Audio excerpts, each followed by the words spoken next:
just either a slightly different from what they are, or when we talk, we see things are not normal.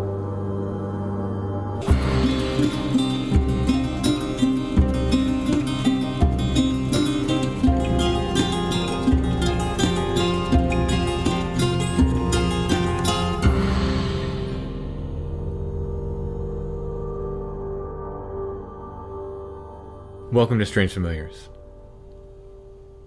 Are you ready? Do you have your doodlies ready? I do. Because tonight, part 2 of our clip show, we're going to be hearing some more sounds that we recorded on various on-site episodes. And by we, you mean you and other people, not me. Yes, the general Strange Familiars we. The royal we. We're also going to be talking to Jonathan, who has a really interesting story about he went to this place where this guy had some Bigfoot activity. Mm-hmm. And he heard some wood knocks, but more interesting than that, he heard these vocals, but they kind of sounded like a buzzing kind of sound, which we talk about in Where the Footprints End. He was very interested. He read the book and then he contacted us because he's like, oh, I've heard that. It's a very, very interesting story. We're also going to be talking with Kelly, who has a story of a blue light she saw in the Pine Barrens in New Jersey. Before we get into all that, though, Yeah. I have some announcements to make. Chad and I will be in person Yeah. in Morgantown, West Virginia at Cryptid Bash this coming Saturday, August 7th. It's 11 a.m. to 6 p.m. at Morgantown Art Party. That's 218 Walnut Street in Morgantown. It's a big event. Other podcasts are there.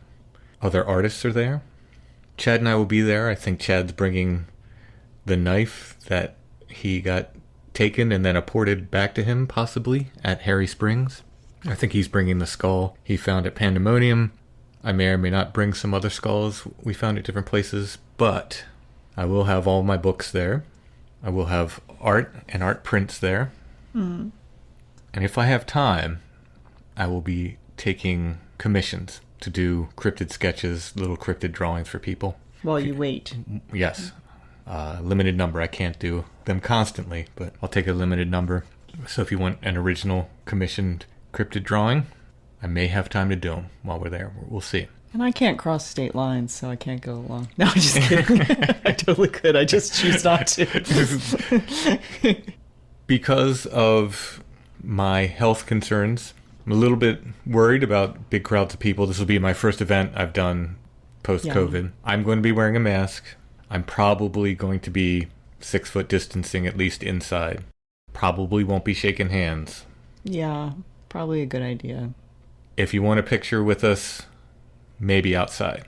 But inside we'll be kind of keeping our distance, I think, and playing it safe. Yeah. I know at this point it seems like nobody knows what to do, and I think that's really the truth. I don't think anybody really knows what to do. So, but you, of all people, need to be a little bit on the safer side. Yeah, so I'm going to try to play it safe. Everybody be nice to Tim.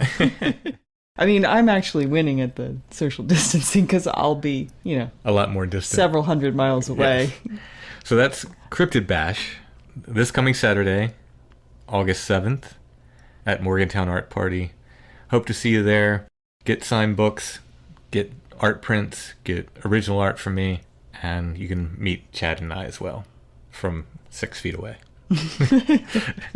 Chad might even move up to 5.5 feet. Hey, that's Chad's That's decision. That's a Chad right. issue. Speaking of art prints, added 2 new 9x12 prints on Etsy. These are both selections from the Monsters Under the Hospital Bed. It's the Bigfoot, Big Heart one that everyone seems to love, so that was kind of a no-brainer. That's one of the prints, and then the Black Dog illustration, which is probably my favorite from that series, I made into a print as well. These are both in our Etsy shop. Of course, if you come to Cryptid Bash, I'll have them there. But if you're not coming to Cryptid Bash, you can find these prints in our Etsy shop. They are on 140-pound watercolor paper. Not to pat myself on the back, but they look great. They do. They look nice on that. We have a printer that's amazing. That's our print. Let's give a shout out to Wise Printing. Wise Printing, York, Pennsylvania. Fantastic, fantastic printers. They do all of my art prints, and I could not be happier with them. While you're on Etsy checking out those 2 prints, you can check out all of our other stuff at Etsy. All of my books are there. have some original artwork up there, Strange Familiars t-shirts. You added some photos, right? Yeah, I'm in the process of adding quite a bit more, so. Yeah, so we have a lot of old photos up there, besides the photo of the week, which we still have up there, and we'll have a new Curiosity of the Week coming later on in the episode. Our Etsy shop name is Lost Grave, but if you type in Strange Familiars, our stuff should come up. And another announcement. From August 4th through the 8th, everything in our TeePublic store is on sale. Store-wide sale. That's Wednesday through Sunday. Yes. T-shirts, totes, mugs, banners, everything they make at TeePublic, everything will be on sale. It's Leo season. Is that why they're Yeah, celebrating? it's Leo season. They're celebrating your birthday with the sale at TeePublic. Mm-hmm. That was nice of them. Yes. The link to our TeePublic shop is in the show notes. Click that. Go ahead and check it out. Everything's on sale starting Wednesday, August 4th. You've delayed things long enough, Alison. I know. All these announcements. Let's What's the lunch today? What's lunch B? Do they still have lunch A and B? I don't think so. I think it's just what microwavable bag of crap do you want? Yeah. Let's get to more of our Ghosts of Audio Past.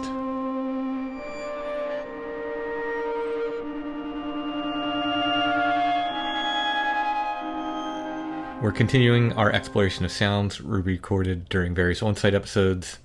Like I mentioned previously, some of these may be explainable, perfectly natural sounds. Others may be genuinely anomalous. I believe some are. I believe all of them were captured during anomalous events. That is, weird stuff was happening. And whether the sounds are naturally explainable or not, that's another thing. As in our last episode, I'll play most of these clips 3 to 4 times so you can hear what we're trying to point out. So to start, let's go to one of my favorite places in York County, Toad Road. Don't look behind you. This audio comes from episodes 159 and 160, which we called Synchronicity Storm on Toad Road. If you're not familiar with Toad Road, there's a ton of legends about the place.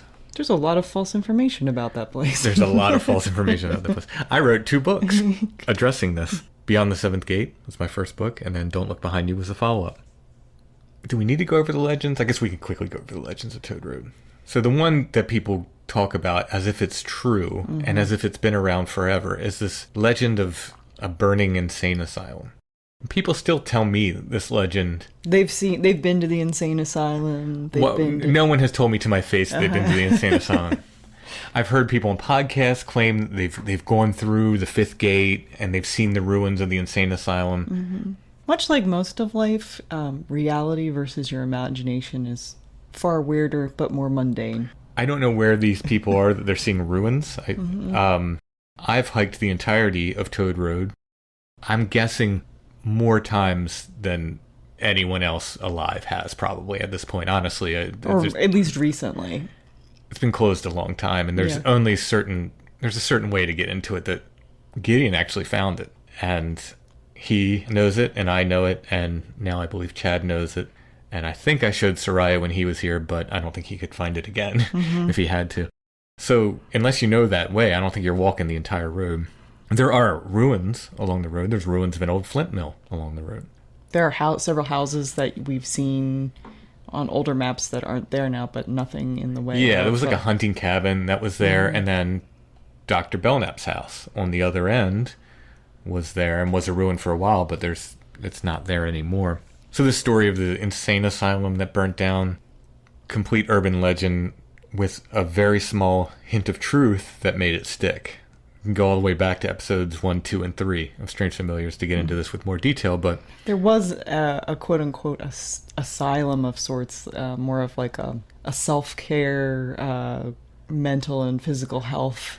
Yes. By the time it burnt down, it was basically an old age home at that point. Yeah, it's what became the area in York County where the county home is. Right. Which was previously the almshouse. Right. For that part of the county. For that part of the county, yeah. It was Dr. Crandall's. Dr. Crandall's health school, and then it was Dr. Crandall's like fresh air sanatorium or something like that. So it was a sanatorium. So people think, oh, it was a sanatorium. It had to be a mental hospital. No. Sanatorium was used for any place of medical rest back in the day. And this burnt down in the 50s, I think. Yeah, because there are 40s or people 50s. that still talk about it. And that is actually located kind of across the street from where you sell your books at American Daydream. Yeah. So that did burn down, and it's kind of near Toad Road. Yeah. But no one got hurt. It was not an insane asylum.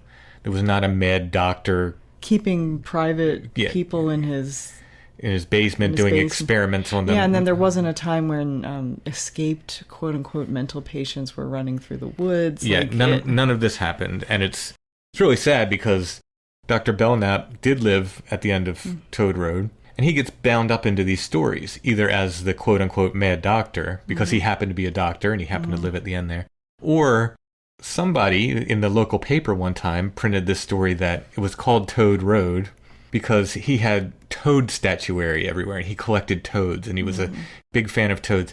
I found photos of his house. No toads. No toads, no toad statuary, nothing around there.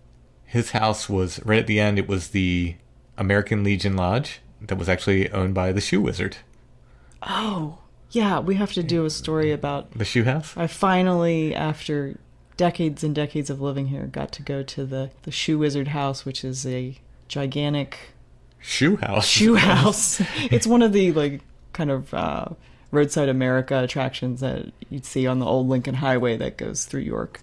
So Haynes, the guy who built the Shoe House, he owned this lodge at the end there, and he gave it to the American Legion, so they called it Haynes Lodge or Haynes American Legion Lodge. There's also a Wizard Ranch in Pelham, and I always wonder, why is that Wizard Ranch? Well, it's he was the Shoe Wizard. He was the Shoe Wizard, and so They even have stained glass in that. In the shoe house of him holding a shoe. Yeah. It's the coolest place.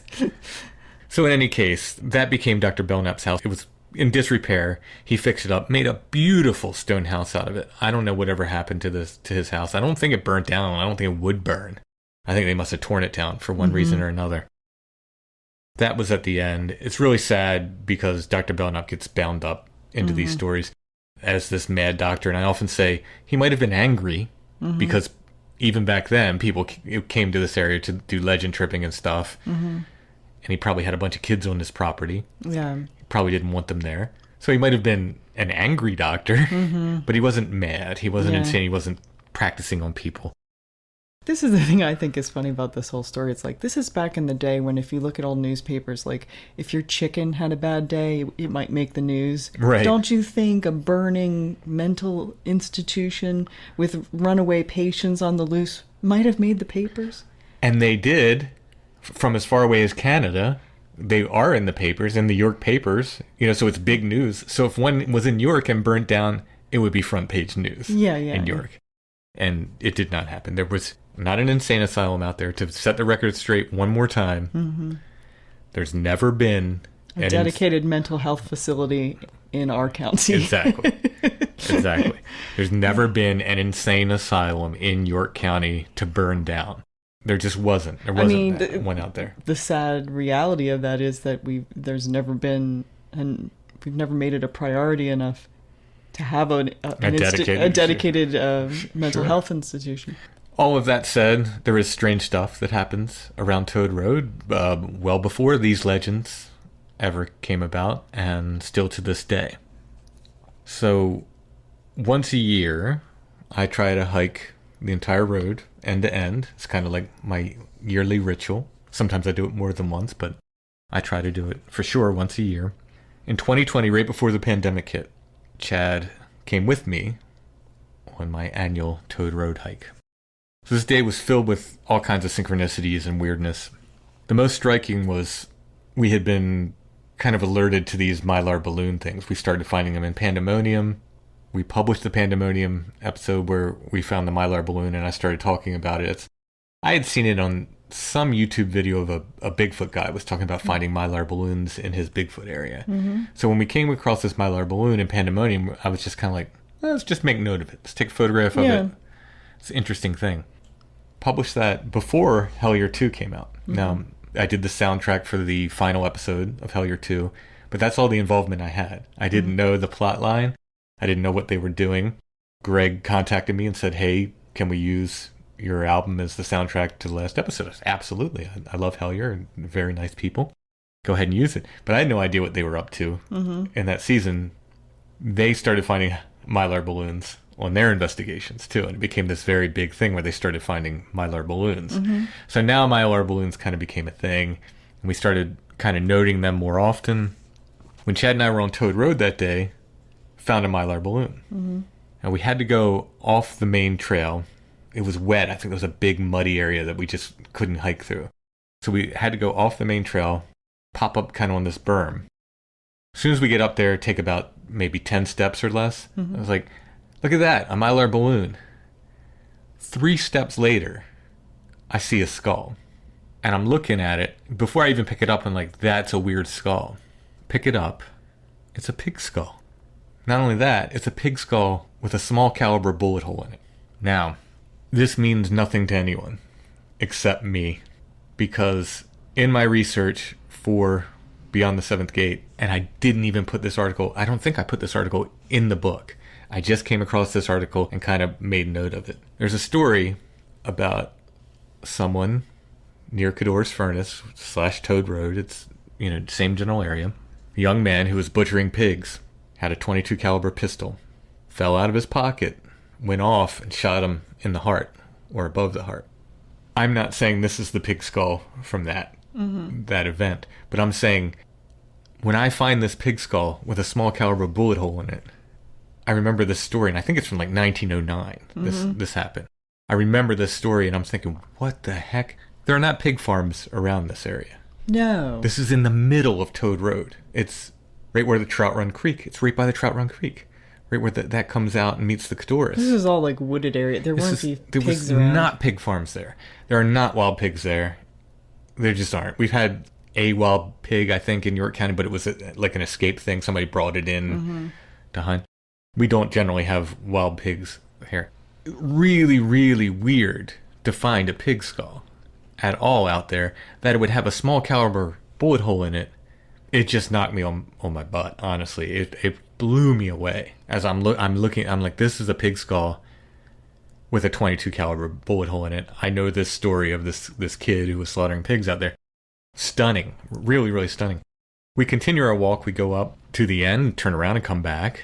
When we come back, maybe 10 yards beyond where we found the one pig skull, Chad steps off the trail, for what reason I don't remember, and says, look at this, and picks up another pig skull. I don't know. It's very, very strange, very wonderful and exciting day for me to find that. So the creepiest sound we captured all day there was this EVP. What it's saying, I'm not sure. People have guessed, like, not that way or back that way or something like that. Wouldn't it have been cool if it just said, don't look behind you? That would have been like a good full circle moment. It would have been perfect. They never tell you exactly what you want to hear. So let's go ahead and play this EVP.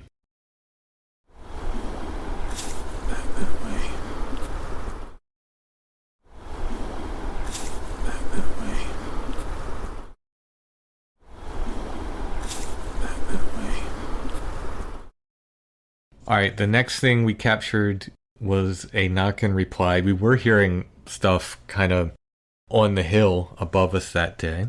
And I think Chad kept saying he was hearing knocks. And I mean, I heard them too, but I think he heard more than I did.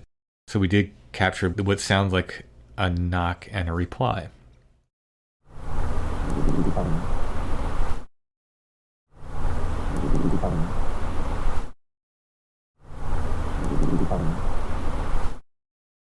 Okay, remember last episode when you talked about EVPs and stomach growls? Yeah. There were sounds in this episode, the original episode. I played it. You can go back and listen. And I was like, this is a weird groan that we captured. This is a weird growl.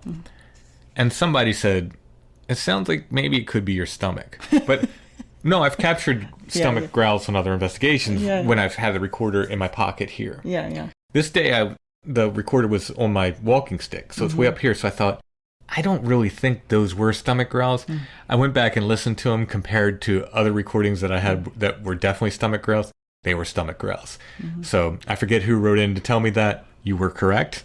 Sometimes, give it a while and Sometimes these things seem a little more mundane, and I think these definitely were just stomach growls. So I won't be playing any of those that I captured. But if you want to hear my stomach growls, you can go back and listen to the Synchronicity on Toad Road episodes. You tend not to eat before trips.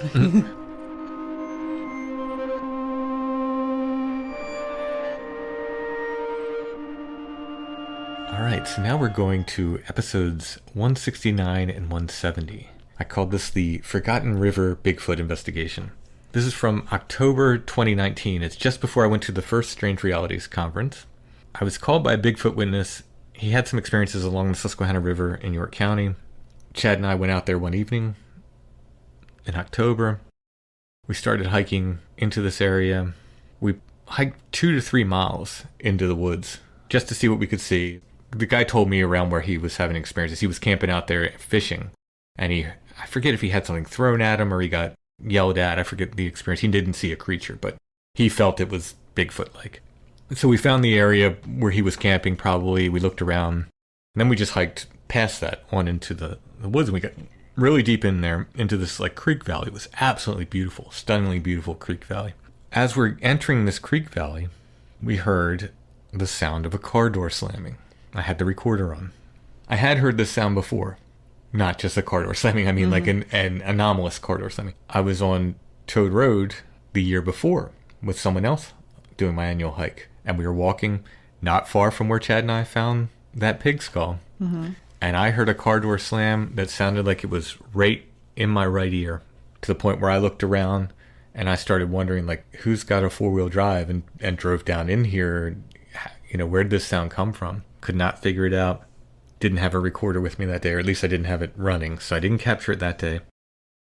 On this day of the Forgotten River Bigfoot investigation, there were no cars anywhere near us. No boats on the river beside us. There's no roads anywhere near us, and no parking area. In fact, a guy came down. He was a hunter. He was not presently hunting. I think he was kind of scouting out the area. And he came down past us, and we asked him, we said, where's the closest parking area or road? And he's like, oh, like way up there. Yeah, I forget how far away. It was like too far away to hear a car door slam, especially through the trees. So John Keel noted the 2 most frequently reported sounds during paranormal incidents are babies crying and car door slamming. I think Ron Moorhead said they heard a car door slamming sound when they were at the Sierra camp. They were like 10 miles from anywhere up there in the Sierra Nevada. What did people hear before cars? Maybe they would just Did describe. they hear horses? Yeah, they got a saddle. They hear a saddle being put on. I don't know. Maybe it was the same thing, but they would just describe it as a bang or a hollow thud or something. You know, someone loading things in the back of a wagon. Yeah, who knows? I heard a baby crying one time when we went to a certain place in Gettysburg, which we will be talking about with much more detail. Very soon. Very soon. This was on a cold November night. Got out of the car, didn't have the recorder running because literally as soon as we got out of the car, we heard a baby crying. Didn't see anyone around. Who would bring their baby out in the cold? Well, that's my question, because it was for, I don't know, a little while, too, we heard this. Are you sure it wasn't like some sort of animal, like a fox or something? It sounded like a baby crying, and it could have been somebody around. Maybe somebody had their baby out there, you know, but I don't know. That seems unlikely. The strange thing about the Forgotten River Bigfoot thing, and maybe it's because we recorded literally the night before I went to Strange Realities. I remember on the way out of the woods, it got dark on us. We hiked in, it was still light, and it got dark on us quickly. And we're coming out of there. I tripped on a root and hurt my knee really bad. Like really hurt myself right before I went down to Tennessee. Maybe I willfully forgot about it because of that reason. It was months and months and months. This just sat in my file and I never listened to the audio. And then one day I was kind of looking through and I was like, oh, wait a minute. I heard the car door sound that night. See if I got it kind of thing. Yeah, I wonder if I caught it.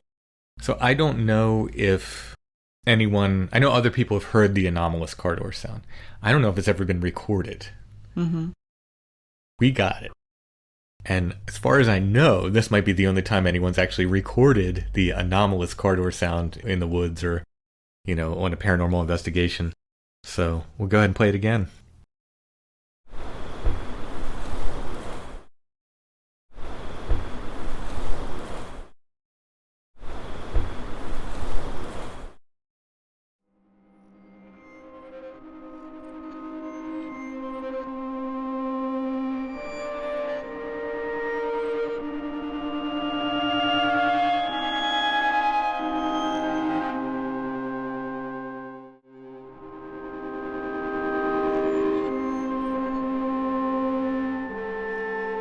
All right, so now we move to episodes 174 and 175, Through the Haunted Forest, parts 1 and 2.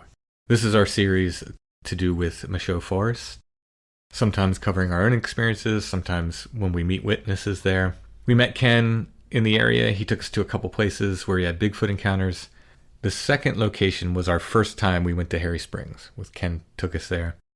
And that's an area which we return to with some frequency. While we were at Harry Springs, we captured several pieces of audio. We heard a kind of screech. This may have been a bird. I'm not sure.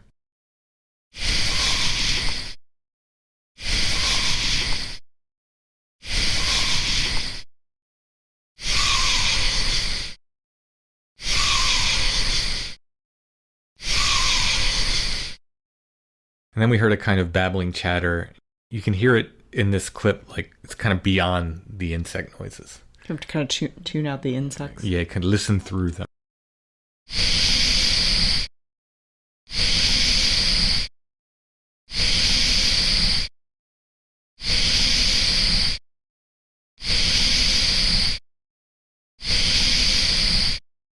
What time of year was that? Oh, now you're really trying me. Well, just do a vague season. Was it summertime? No, I don't think so. I think it might have been Spring. Might have been fall, early fall. I forget. I forget. I'm sure on the episode we say I should have made note of that. We've been to Harry Springs so many times, all times of year. Yeah, they just kind of blur together. Yeah, it starts to blur together for me.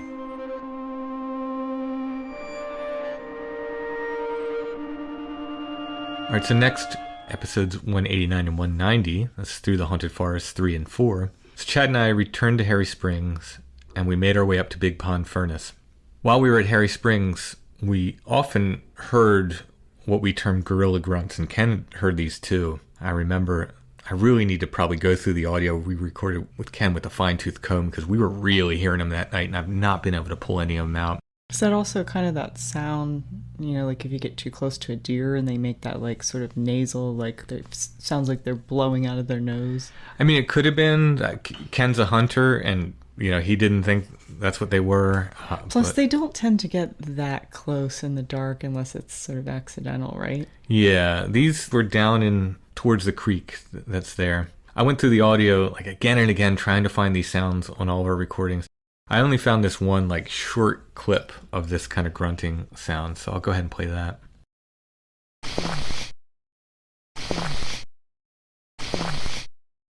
So on the way up to Big Pond Furnace, this was one of those things. Chad's driving. I'm just kind of lazily looking out the window, seeing what I can see. I saw what seemed to be something, like I thought it was a person, squatting down by a tree along the side of the road. To the point where I said, Chad, you got to back up. We got to look back here. Back up. Of course, we back up. Nothing there. So did I see anything at all? I don't know. It was enough to make me take pause and tell Chad to back up. We get to Big Pond Furnace, which is an old iron furnace, not far from Harry Springs. We got out, and Chad goes right to the furnace because he wants to check out the furnace, and I start walking down the road. I didn't get very far. I don't know, maybe 20 yards before there's this huge crash. And it sounded like somebody took a tree, a living tree, that's like 6 or 7 inches in diameter, and just snapped it in half. It was so loud, and it scared me so much. I mean, it just backed me right up. Terrifying, like, because it's pitch dark. Oh, you're in the dark. Oh yeah, it's just pitch dark. I'm headed down this road. It's probably midnight or after at this point, and just this crack, and you just hear a crash after that. It's completely unimpressive on the recording. You were recording. I was recording. And it sounds like someone taking a toothpick and if that. I mean, you can barely hear it at all. It's so disappointing because this one I was so excited for because I thought, like, this is going to be so impressive because it was so scary. I think I even let out an expletive when it happened because it scared the heck out of me. In this clip, when I play it, you'll hear me talk about car sounds. Now, I'm not saying that this was a car that made this sound, nor am I saying it's the anomalous car door slam sound again. What I'm talking about is we were down in Harry Springs before and we thought we heard a car. It was like some kind of loud sound or something. And I say to Chad, well, there's our car sound, meaning maybe that's what we heard in Harry Springs and we thought was a car. Maybe we were hearing whatever that was. So that's what I'm talking about. I don't think a car made this sound. It was definitely something snapping a tree, or a tree snapping on its own. Whoa! All right. That was our car sound. That wasn't a car. That was I know, but I mean that's mountain. That's what we heard before. That was something big.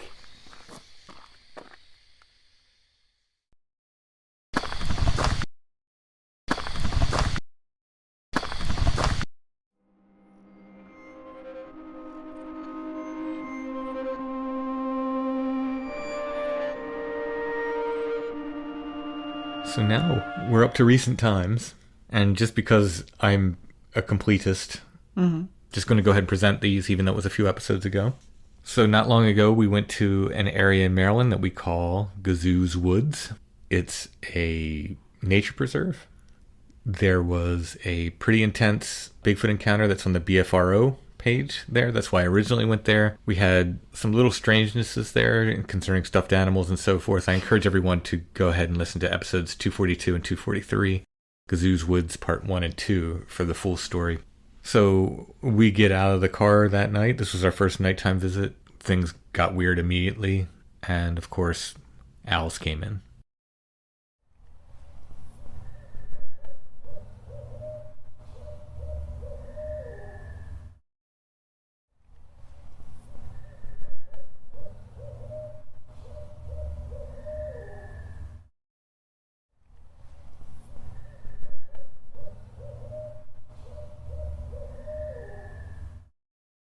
While we were there, Chad also kept talking about hearing a kind of musical sound. He kept saying, I keep hearing something go doot, doot, doot, doot, doot, doot. And I didn't hear this. I didn't know what he was talking about until I did the editing. And exactly what he was saying. It's right there on the recording. Oh, okay. That's cool.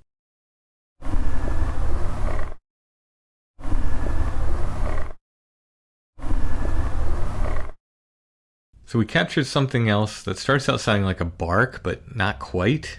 I think it's important to point out that while we were there, we didn't hear any dogs.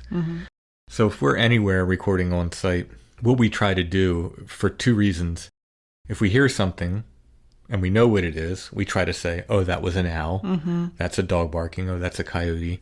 As much to calm yourself down. It's really to mark the place on the tape. Yeah. So I know. So I when I go back and listen to the tape, I can go, oh, that's an owl, and then I can make the choice whether to present it to the audience or just, okay, we've got enough owl sounds. They don't need to hear that. Or if it's something we don't know what it was, we say, hey, what was that? Or I don't know what that was. Whatever it is, again, to mark the place on the tape so I know where to go back and listen for these things. So we would have noted out loud if there were dogs barking. We didn't hear any dogs barking this night. So this starts out sounding like it's a bark, but not quite. And then it kind of changes a little bit.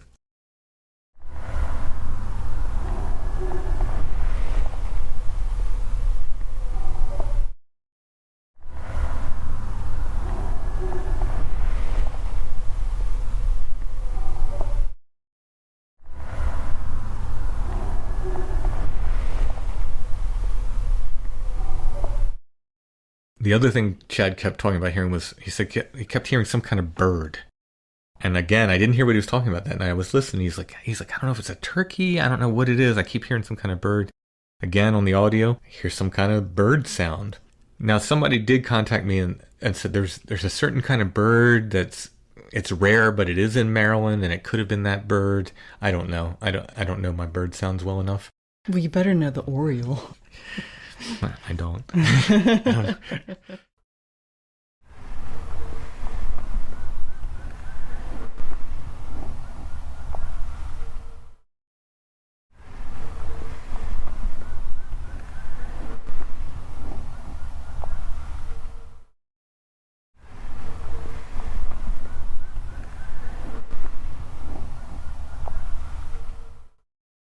Okay, here's another kind of woofing sound we heard. Again, there were no dogs that we heard that night. This is exactly why I don't accompany you on any of these trips.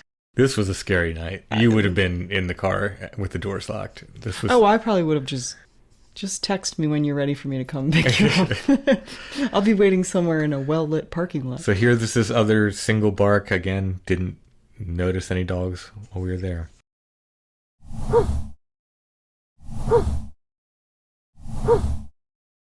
So we heard this weird cry. It was just a quick burst off in the woods. As I said on the other episode, remember this weird cry because it kind of comes into play again.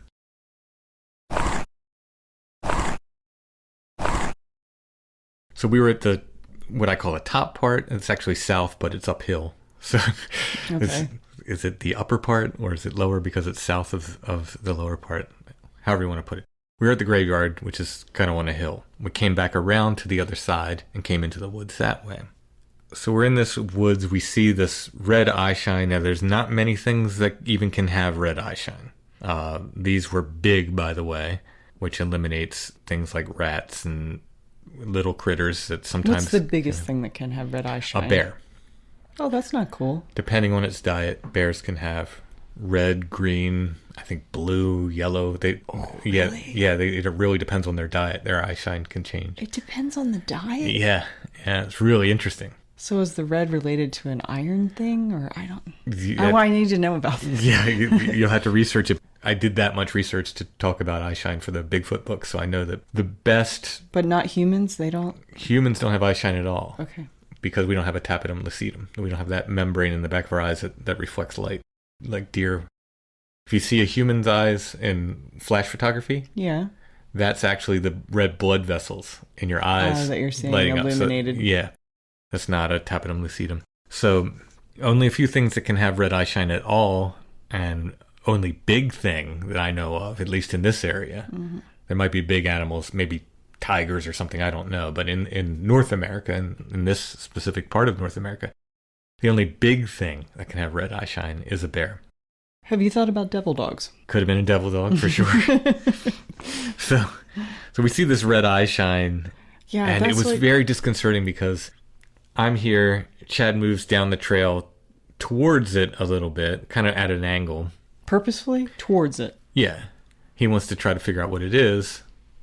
I had the eye shine in my headlamp, and then it's gone.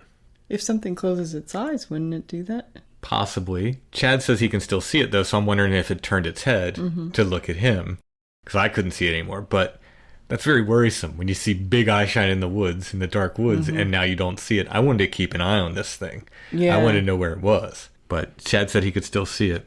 In any case, Chad asked, so he had left something up at the cemetery. There seems to be a gifting area that someone established up there that had oyster shells and coins in it. We did not do that. We found that. So Chad leaves a stone up there as a gift. This was a rock that Diane had felt was thrown at her in that cemetery in Colombia from the woods. So Chad leaves this, and he says, I left you something up there. I would like something in return, please. Oh, no. Yeah, this is exactly what I'm thinking. Like, don't do that. This is the folkloric equivalent. Yep. It's like breaking the rules. As soon as he says that, we hear this weird cry. Like, immediately afterwards, this weird cry comes from the woods. It was so creepy. Did you capture that? We did. So here's this. This is right after Chad asked for his gift in return. I'll give you a gift.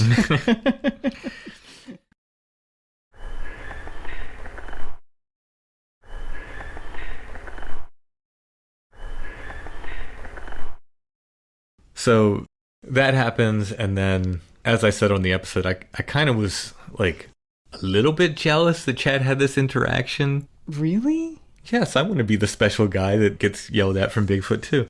In any case, we're standing there, and I guess Chad had asked, give us a sign if you don't want us here, if you want us to leave or something like that. And it went dead quiet. Just dead quiet. And later on the way home, we were talking, and he's like, you know what it felt like to me? It felt like it was trying to make up its mind. Like, that's why it went quiet. Like, it was trying to make up its mind whether it wanted you to leave or still curious. Separate from him, I had the exact same feeling. That's totally the feeling I got, too, at that time. I'm like, it doesn't know. It doesn't. And now, whatever that's worth. In any case, I said, we had the feeling that things had been thrown at us all night. I said, in the direction of the eye shine that was no longer there and the cry we heard, I said, throw something at us. Do not hit us. throw it near us. A second later, maybe 2 seconds, I don't know, something hits right beside me. Just loud as can be, just whack. Can you hear that on the audio? Oh, yeah. Yeah, I got that recorded too.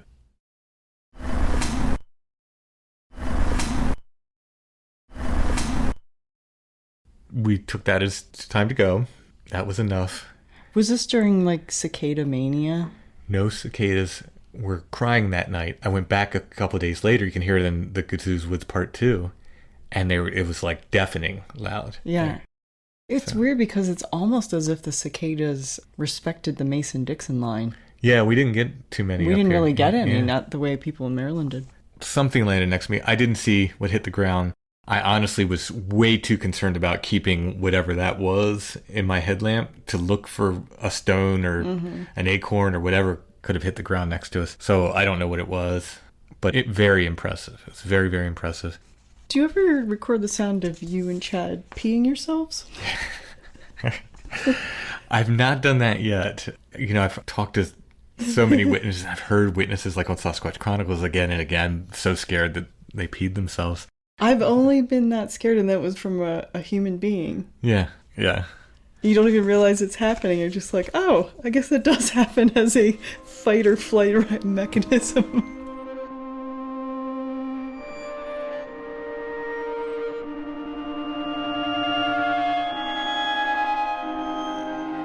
So it's a bonus. Going to have a little bonus tonight. Okay. Very short preview of our episode 300. I know you've been working on this since basically episode 200. Yeah, Chad and I have been working on this for over a year now. So this will be the episode 300 project. It's going to be called The Witch Cloud. It has to do with an area that Chad and I have been repeatedly investigating. It's got on-site audio. It's got witness interviews on location.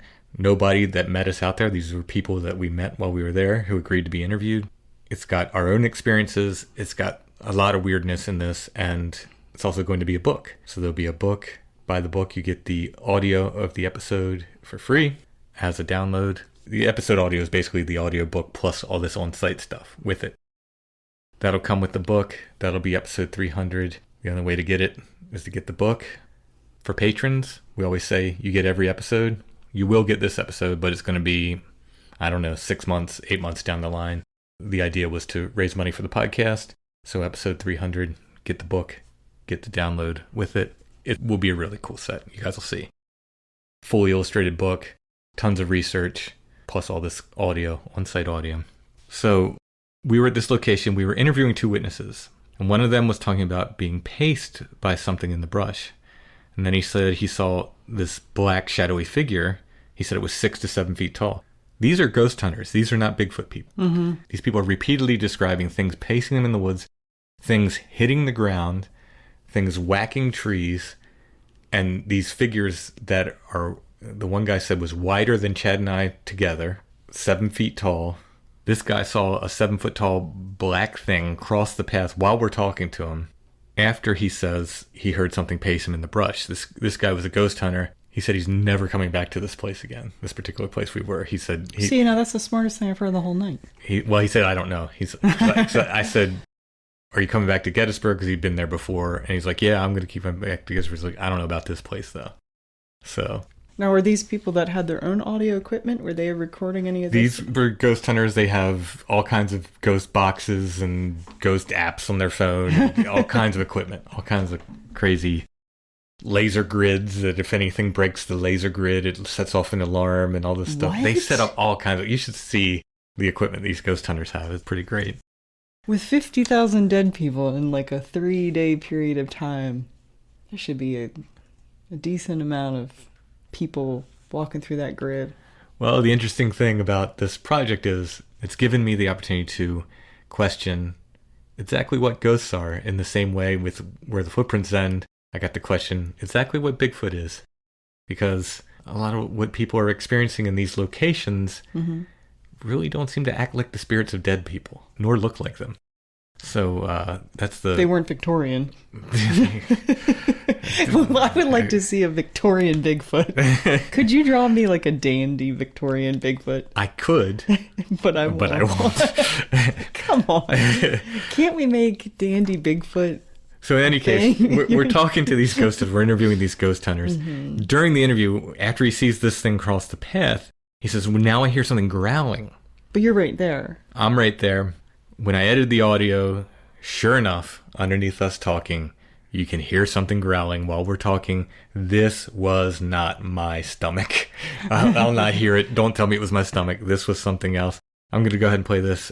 This, again, the witness said he heard it while we were interviewing him. So we were talking. If my stomach's loud enough that you could hear it over Chad and this guy talking.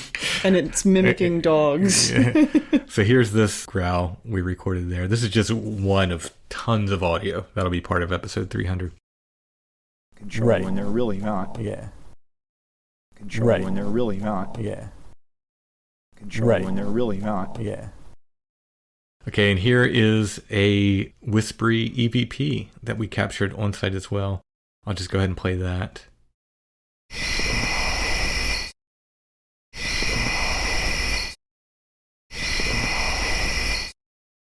Like I said, there's tons more of this audio that's going to be part of The Witch Cloud. It takes the form of a book with accompanying audio, on-site audio, interviews. There's owls, there's bangs, there's knocks, there's cries, there's EVPs, there's ghost box sessions. It's all there.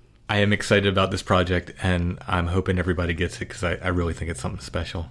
All right, that's it for our Ghosts of Audio Past, and got 2 Ghosts of Audio Future there, the 300 preview.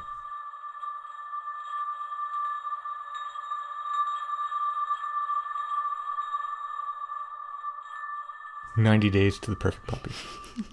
I should have done the math to figure out when episode 300 is coming out and see if it'll, like, by that time you could have a perfect puppy. I'm not sure. At this point, you could have a perfect puppy by just about Halloween. If you start now. I mean, if your puppy's a little bit more exceptional than the average puppy, and you could do it in 88 days. Yeah, maybe you could have a perfect puppy by Halloween. Certainly by Thanksgiving. Yeah. If your puppy's a little behind, Christmas maybe. 90 Days to the Perfect Puppy. You can find them at sithappens.us. Mm-hmm. Look for the 90 Days to the Perfect Puppy link. Mm-hmm. They have a relationship-based approach to training that helps you and your puppy become perfect for each other. They have online sources, such as Video Lesson, a secret Facebook group. I'm actually a member of this group, Sans Puppy. Mm-hmm. Got secret access. You can watch other people's puppies. Well, actually, someone recently requested help with an issue, and then a bunch of people chimed in with like how they could help them, including Tina. So you get help from other puppy owners, and you get help from long-term trainers. You know, I think Tina's been doing dog training forever, maybe. Excellent group. It's an excellent program. Of course, you can get one-on-one options as well. Let 90 Days to the Perfect Puppy help you understand how your dog thinks, which is not how you think. No. Puppy might use an abacus where you use a calculator. And apply proactive training methods so you and your puppy can become perfect for each other. It's not about making the puppy perfect. It's about helping you understand each other. You become perfect for each other. Again, you can find them at sithappens.us. Look for the 90 Days to the Perfect Puppy link at the top of the page. This will be good for all those Halloween puppies people get. Can you imagine going to a house and they give you a puppy? Like you hold out your like a little one of those little pumpkin, the plastic pumpkin, and they put a puppy in it. I want to go to that house.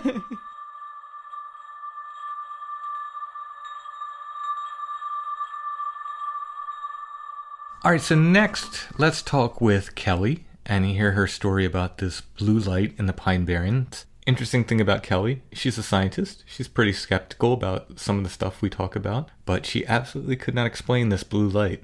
And she talked to her other friends, as you'll hear, who are in the science, and asked them, have any explanation for this? So it's, I think we have plenty of truly unexplained stuff, but here's a scientist presenting something that she feels is truly unexplainable, whatever it is. So let's talk with Kelly and hear her story.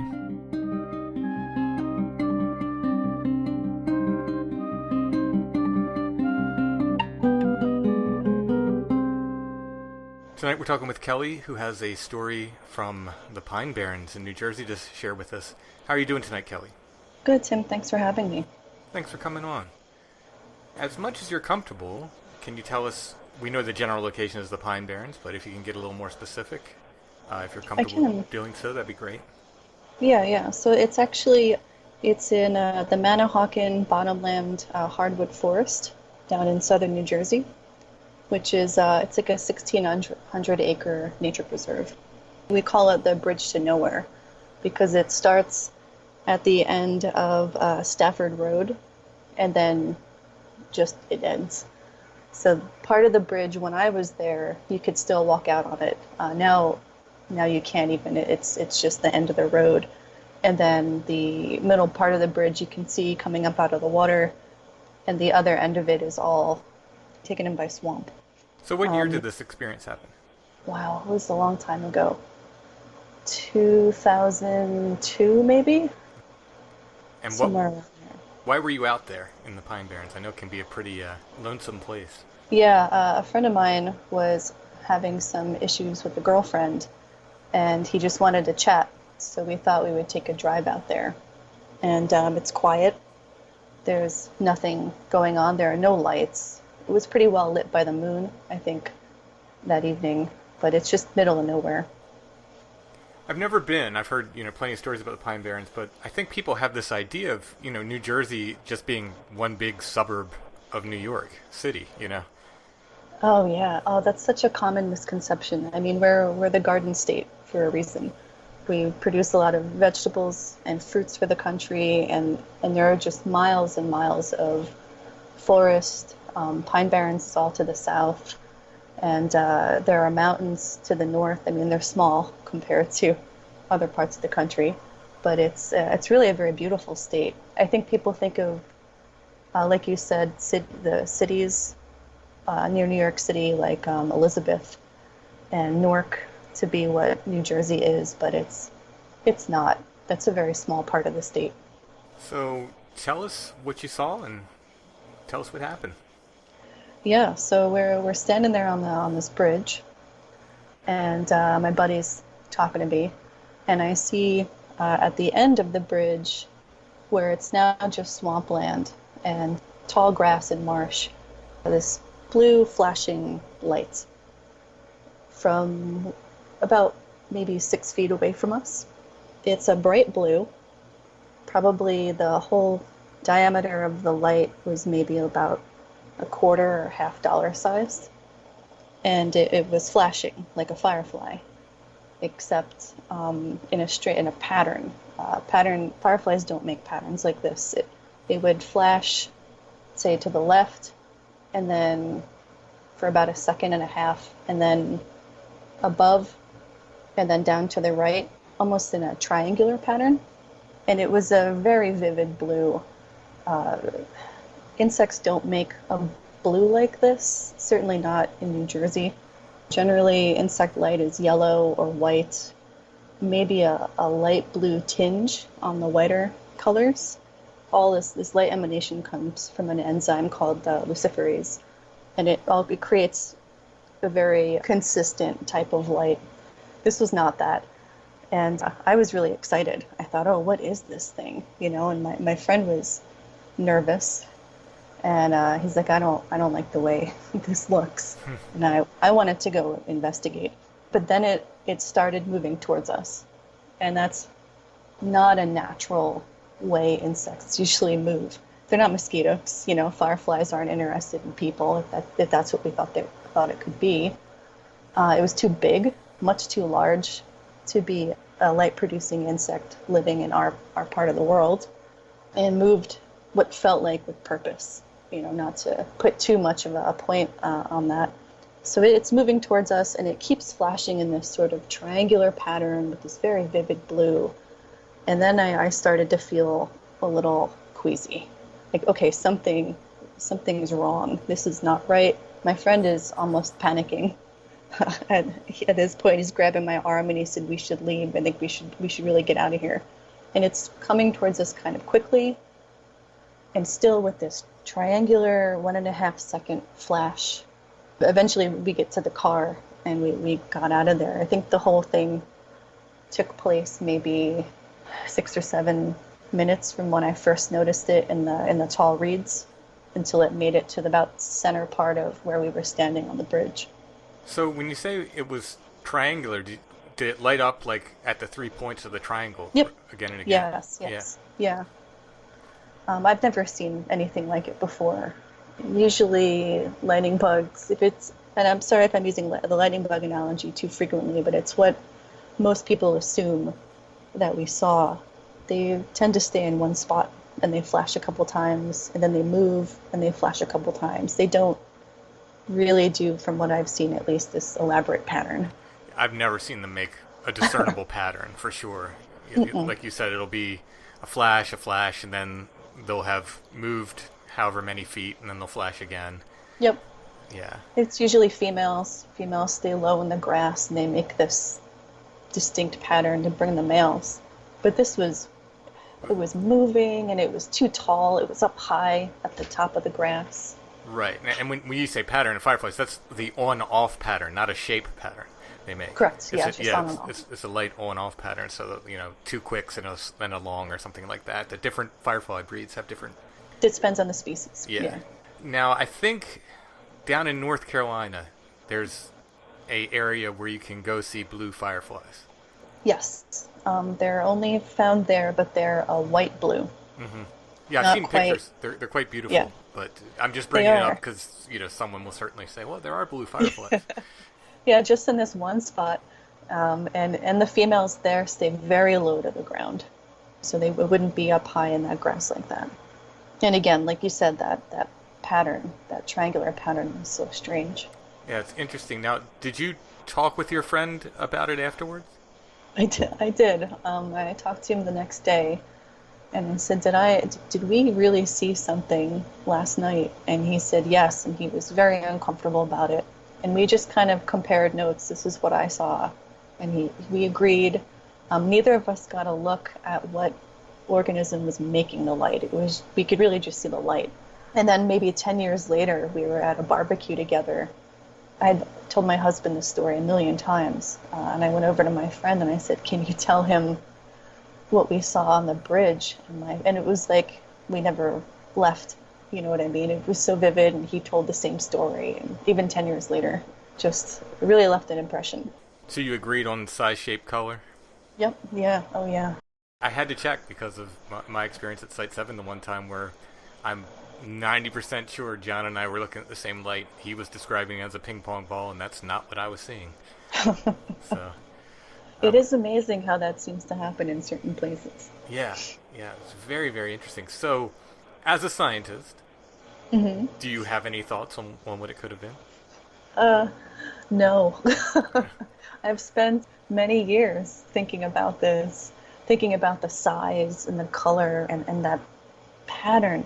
And I've asked colleagues, I've asked entomologists, I've asked jellyfish experts, folks who really specialize in bioluminescence. And they all said, no, that pattern doesn't make sense. I have never heard of anything that makes blue that bright, especially not here. There are glowworms, like cave glowworms, that are larvae, and they're blue, but they don't flash, and they're not here, mm-hmm. I asked a friend of mine who's a jellyfish biologist, and he made a crack, I think you saw a will-o-the-wisp. Which seems to be the most, I suppose, likely paranormal explanation. Yeah, whatever that means. I think, will-o-the-wisp is a sort of a catch-all for mystery lights for sure, but... definitely. Well, that's so interesting, though. I would love to talk to these experts on bioluminescence about glowing eyes. Oh, glowing eyes are due to the tapetum lucidum in the back of the eyeball. It's a reflective sheet of cells in the back of the eye. I've written on the tapetum lucidum. I'm talking about eye glow, not eye shine. That's reflective. Glow. When people report that there was the light source was coming from the eyes. And which makes no sense to me, biologically speaking. Biologically, that doesn't exist. As far as that's fascinating, though. Yeah, I've told people, like, as regards to Bigfoot, it comes up a lot, and I said, like, there's no animal on Earth that has glowing eyes, but they're all over folklore. You can read folklore going back hundreds and hundreds of years, where people talk about different hairy goblins and elves. Thousands of years, probably, right, for certain cultures. You name it with glowing eyes, but as far as natural creatures, it just doesn't seem to happen. It would have to be some kind of bioluminescence either created by, it's all luciferase, I'm pretty sure. So it's just this one enzyme. Yeah, why that would be in your eye doesn't make a lot of sense Yeah, to I mean, me. just thinking about night vision, you'd think that would kill your night vision. Yeah, you want it to be red, Yeah, if anything. yeah. Kelly, thank you so much for sharing your story. Yeah, absolutely. I'm happy to share. Thanks for having me.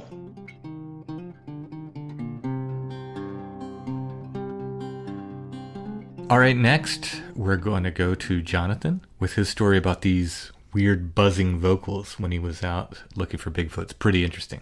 Isn't there like sometimes a buzzing noise that just kind of is a portent of just supernatural or... Oh, yeah. The buzzing noises come with UFO experiences. They come with NDEs.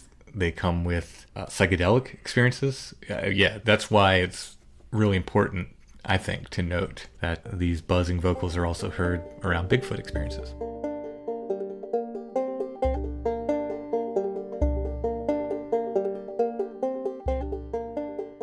Tonight we're talking with Jonathan, who has what sounds like a really, really interesting, I don't know if we want to call it a Bigfoot encounter, but sounds you heard while out kind of looking for Sasquatch. Is that more accurate? I would say so.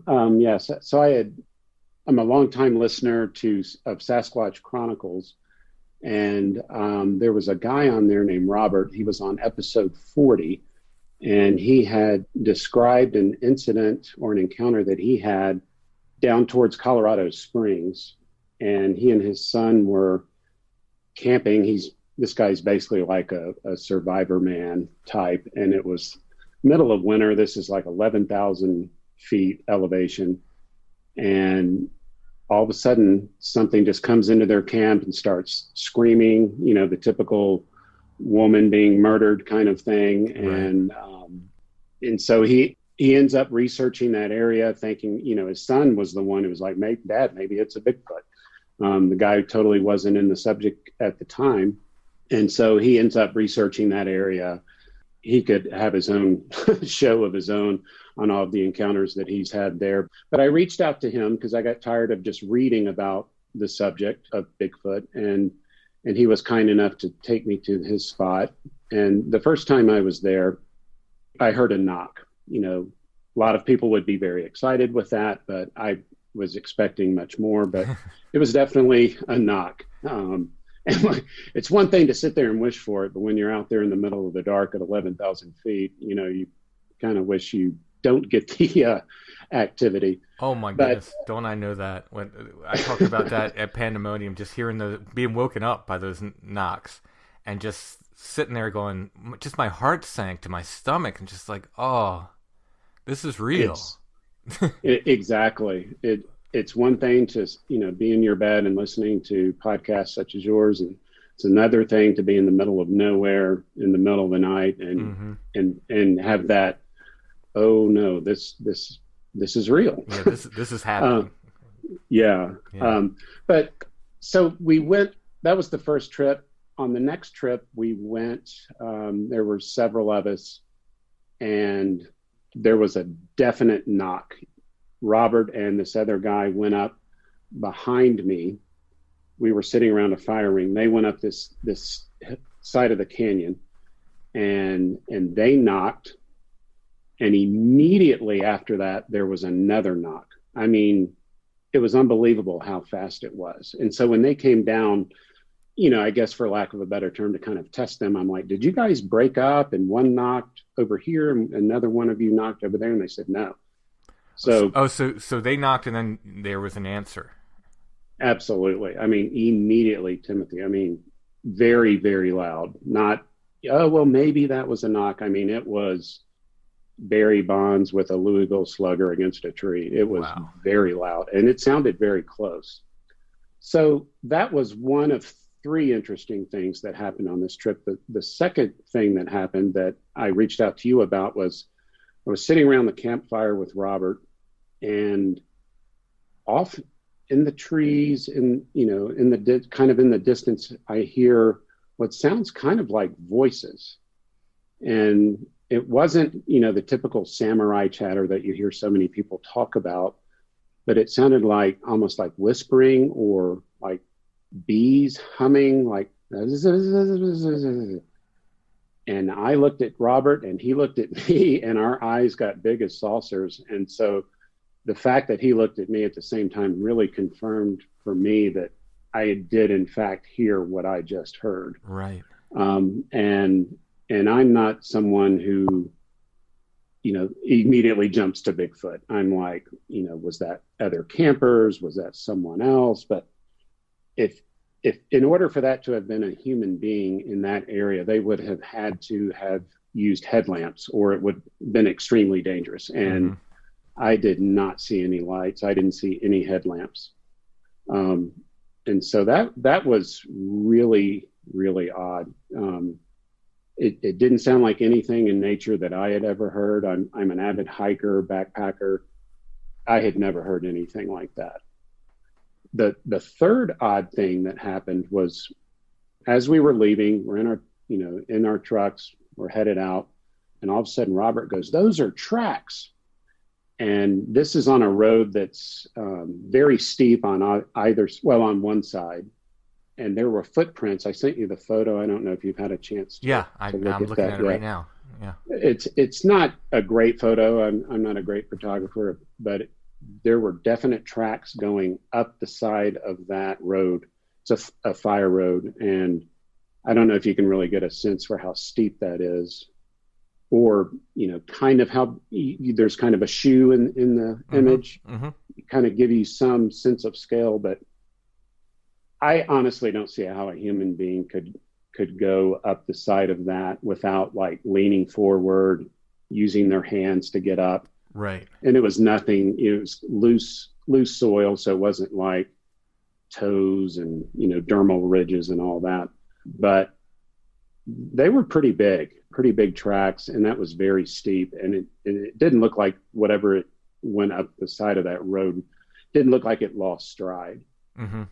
And so none of those things, in and of themselves is particularly remarkable, but all three of those things added up, combined with the history that Robert had there. I mean, he had been up there 50 times, researching, and he has all kinds of stories. So just given the context of Robert's, experiences there, and then those three very odd things happening, I can't really come to any other conclusion other than it was more than likely Bigfoot activity. Yeah. And recently I was at the Sasquatch Outpost. I don't know if you're familiar with that. It's in Bailey, Colorado. I'm not. Jim Myers has a Bigfoot store there. He has a museum there. And he's really nice. And I was chatting with him, and I told him, what I had just told you, and I told him about Robert's experiences. And he said, yeah, I had a guy come in here the other day off the same road who viewed a family of them through a rifle scope. I'm like, wow. So, and it is in a county that, according to the BFRO, does have a lot of sightings and encounters. So, here I am years later speaking with Jim Myers, and he brought up the name of the road and mentioned his customers' experience there. So that just even, gave more credibility to what I experienced. Yeah. Now I'm curious about this buzzing sound. You said it sounded like, was it like human speech, but you couldn't make it out? Is that? It sounded like, I guess it sounded like whispering in the distance, but to me it sounded like, right. I mean, I don't know if I want to use the word paranormal, but it just didn't sound to me like human voices. And I actually reached out to Robert today, and I was like, I just wanted to get his impression of it. I hadn't spoken with him in a long time, but I texted him, and he says, and I'm just going to read his text. He says he remembers that time he heard the jabber far off, which almost sounds like a radio in the distance.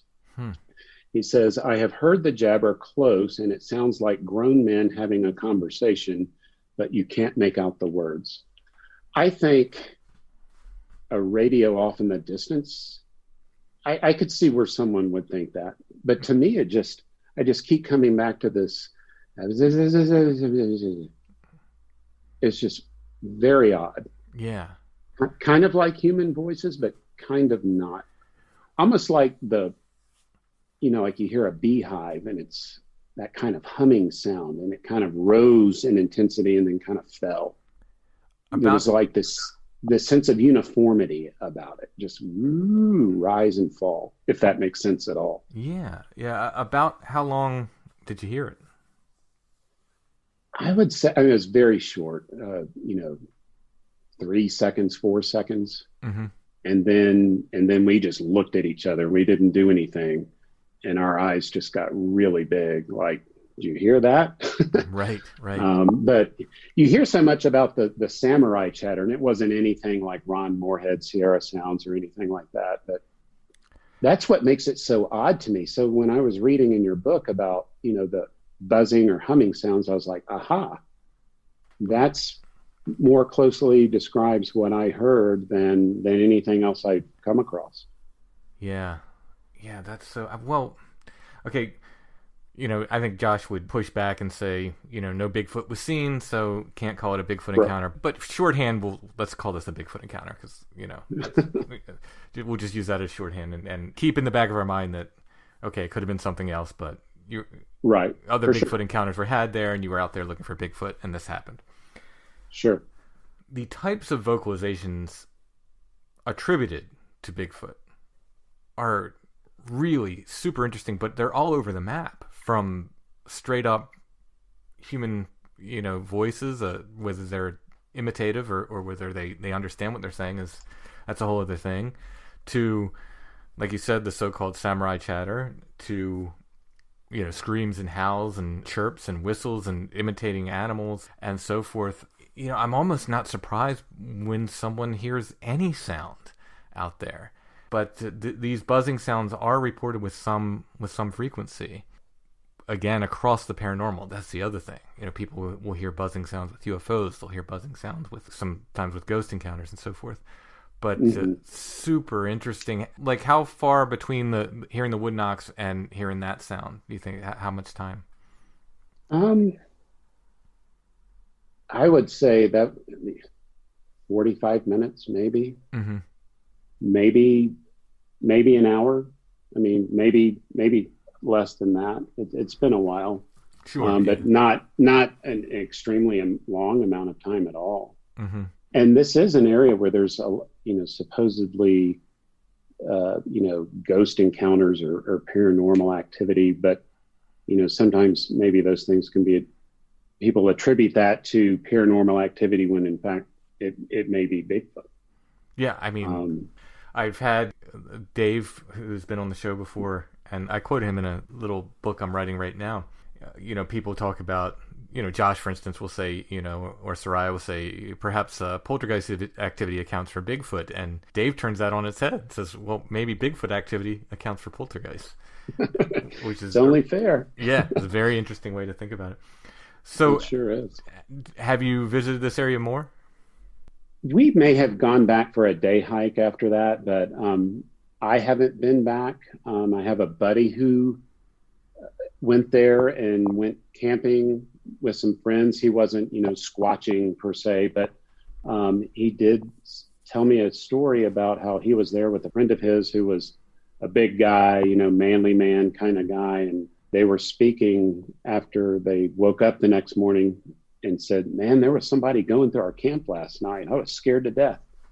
And my buddy, knowing the history of that area, said, I don't think that was people. And I can't recall if he led on as to what he was thinking it was Sasquatch behavior or not, but he's had some interesting encounters up there, or experiences rather, I should say. But I haven't been back in a while. Robert's moved out of state, but I'm curious to go back and see if there's, still, any activity up there. I hear a number of stories about people hearing people go through their camp at night, hearing something go through their camp that's not a bear, something that they're certain is walking on two legs. Right. These are some brave people if they're doing that. I would not walk up on somebody's camp. You don't know if they're armed. You don't know how they're going to react. I think about, again, not to keep bringing up, but our night in Pandemonium, whatever came into our camp, if that was a person, they were pretty brave, because we were not going to be kind if we woke up and found a person in our camp. Absolutely. And this is an area where people, pull off the side of the road and just, target practice and shoot. Mm-hmm. So if you're in that area, people are more than likely armed. In Colorado, people backpacking, camping, you see a tent. Yeah, absolutely. If you're going through someone's camp, you're taking your life into your hands for sure. Yeah, just as general state, I would not recommend people go into other people's campsite at night. Right, for sure. Yeah, for sure. Yeah, that's it for that area, and for that evening. It was just, again, I'm just not the kind of person who sits back and, interprets every little thing that happens as Bigfoot. Mm-hmm. But those three things all on one trip, just, it adds up. Yeah. And when I read, in your book about those sounds, it really struck a chord with me. So I just thought I'd reach out to you. Oh, absolutely. Jonathan, thank you for sharing your stories. Well, thank you, Timothy. It's nice to meet you.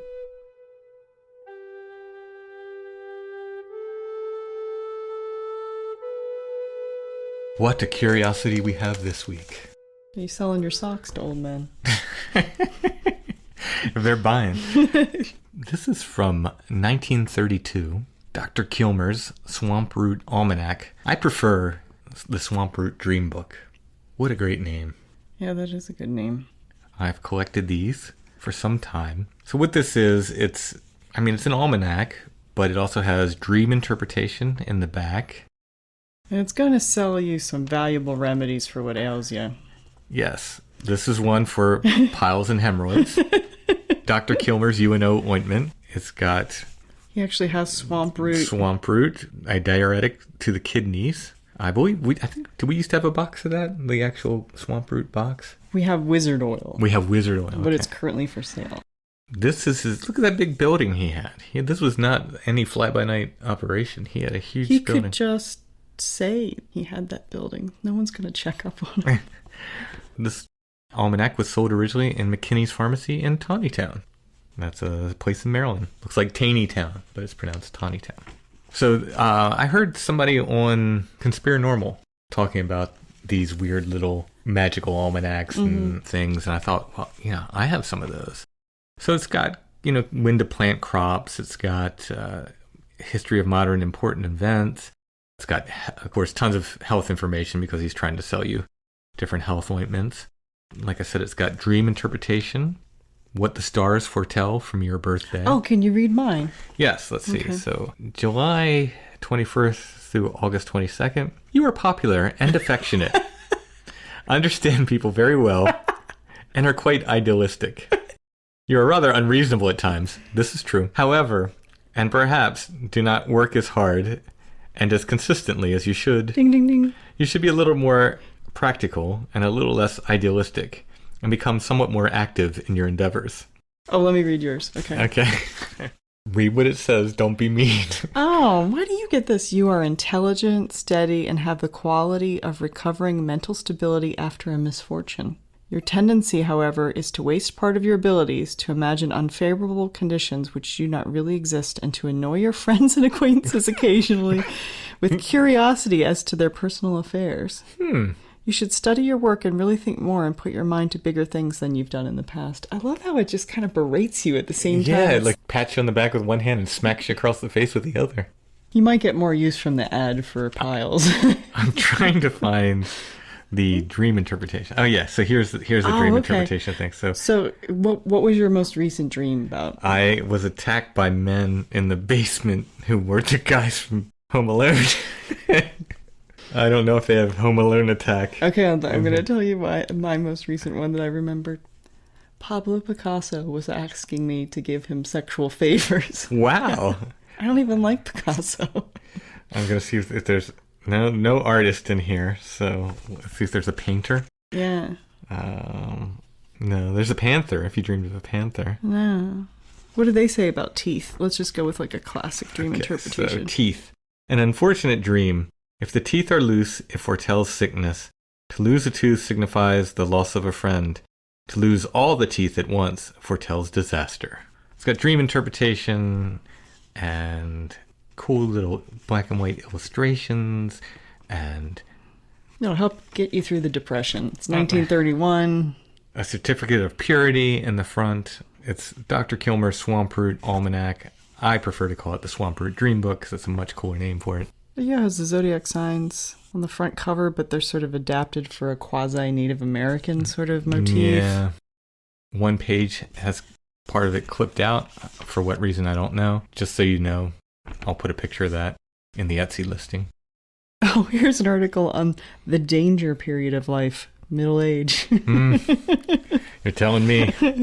There's nothing safe about it. Very few people drink enough water, and we eat too much meat and other foods that overwork the kidneys in the process of elimination. No, but I bet he's got something to help us with that. For some reason, I bet something with about a 99% alcohol content is going to be great for your kidneys. So this is our Curiosity of the Week. We'll put an image of this in the show notes. If you click on that, it'll take you to our Etsy shop, where you can buy this in the Curiosity of the Week section. There are no other Curiosities of the Week because they have all sold so far. You can check out this super cool Swamp Root Dream Book. I collected those. I don't know how many more of those I have. I know I have more somewhere. Yeah, I've been trying to go through things. This is from 1932. I definitely have more. We have some older ones. Yeah, I definitely have more stuff like this, too, that I'll dig out and present. I love old ephemera like this, though. I love looking through it. While you're on Etsy, as I mentioned before, I got those new prints. You can check them out. And on my books and everything else we have at Etsy, a lot of new old photographs Alison's added. New listings of old photographs. Our shop name is Lost Grave, one word. If you type in Strange Familiars, our stuff will come up. Also on Etsy, Chad's shop, Ruck Rabbit Outdoors, and our friends at Karmic Garden with their awesome soaps and other fine smelly things. Are you quite done reading the dream book? I lost my co-host. No, sorry. She's fascinated by the Swamp Root Dream Book. Okay, wait, where am I? Do I have to pay any attention anymore? I think we're done for the week. Obviously, you've listened to this. We released this episode early to give me time to prepare for Cryptid Bash. Hope to see you in Morgantown, West Virginia. Chad and I will be there Saturday, signing books, signing artwork, selling books. Come say hi. We'll be back next week with another episode of Strange Familiars.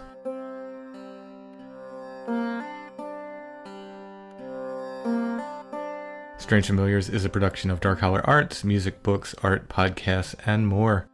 Intro and background music is by Stone Breath. If you want to hear more or purchase music by Stone Breath, you can go to stonebreath.bandcamp.com.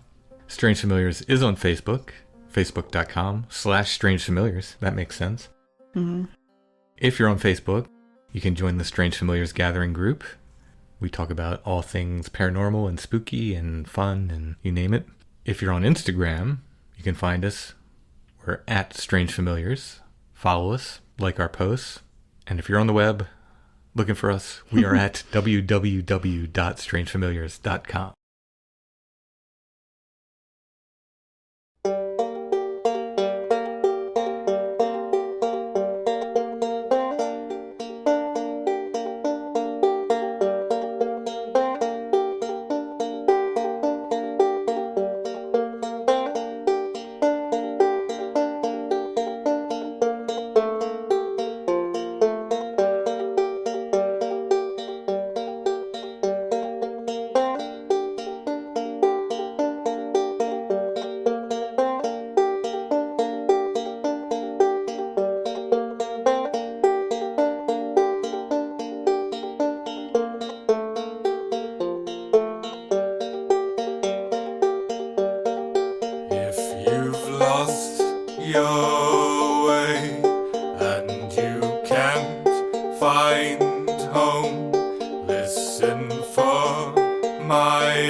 I've lost my way and I have no home. Sing the night bird's song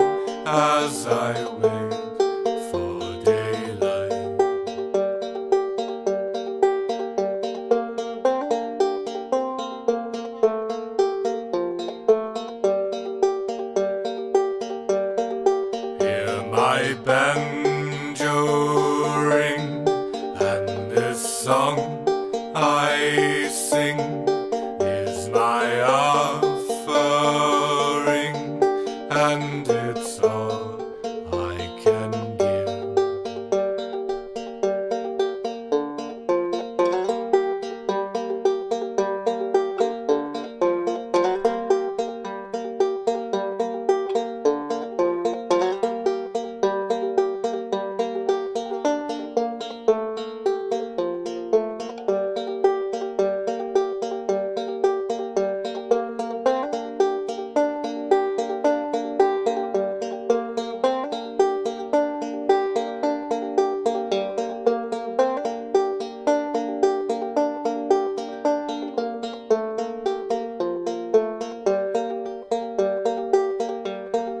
And it's step by step on the winding way, moonlight on the leaves as we walk through the night.